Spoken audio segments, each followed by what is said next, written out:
Hi guys! For today's video ay magluluto tayo ng adobong talong. Ito nga yung ating mga ingredients, sibuyas, bawang, kamatis, at tokwa. Nakapagprito na nga pala tayo ng tokwa dyan sa kawali natin at hindi ko na nga nasama sa video. Nakalimutan ko na nga i-video dahil busy nga ako, o diba? At ito na nga guys, mainit-init pa rin yung kawali natin dahil dyan nga tayo nagprito ng tokwa. At una ko nga nilagay ay yung ating bawang na ginayat. Minekos-mekos ko nga lang dyan saglit yung bawang at sunod ko namang nilagay ang ating onion. Minekos-mekos ko lang din saglit yan hanggang mag golden brown. At after ko nga mamekos-mekos yan ay sinunod ko naman yung ating ginayat na talong. Medyo maliit nga yung pagkagayat ko dyan dahil gusto ko yung medyo malambot kapag naluto na siya talaga. At ito na nga guys, nakalimutan ko nga mailagay yung kamatis kanina after ng bawang at sibuyas. Dapat ay kamatis muna bago ang eggplant. Kaso nauna na nga si eggplant kaya sinunod na lang natin si kamatis. Makalimutin yarn. Natanda na? Charis na. Anyway, ganun naman talaga, 'di ba? Pagsama-samahin lang naman natin 'yan. At ayun nga, tinakpan lang natin saglit para medyo maluto nga yung ating kamatis at syempre, mekos-mekos na rin natin 'yan lahat. So ayun na nga. Pag kinain naman rin natin 'yan, ay magsasama rin 'yan sa ating tiyan. Kaya okay lang 'yan kahit medyo nalit. Magkasama pa rin sila, o 'di ba? At ayun na nga, nilagay ko na rin yung aking ginayat na tokwa para sama-sama na silang lahat dyan.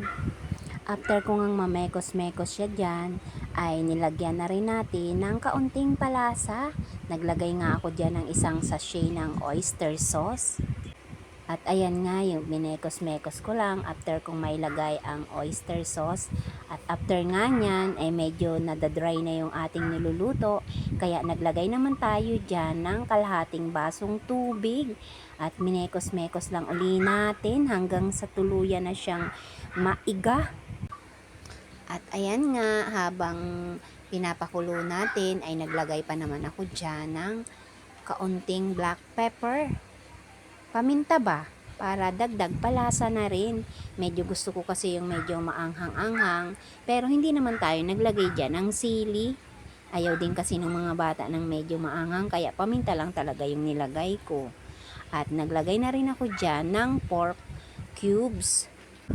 Dagdag palasa na rin sa ating gulay.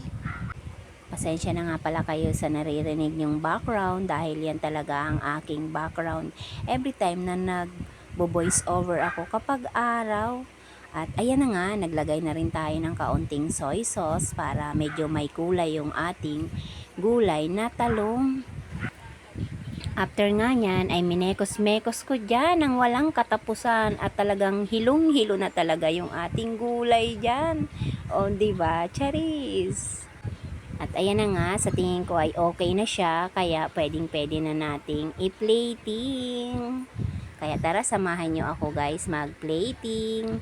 At ayan nga yung ating ulam for today's video. At ayun lang guys, sana nag-enjoy kayo sa video na to. Thank you for watching. Bye! See you in my next vlog.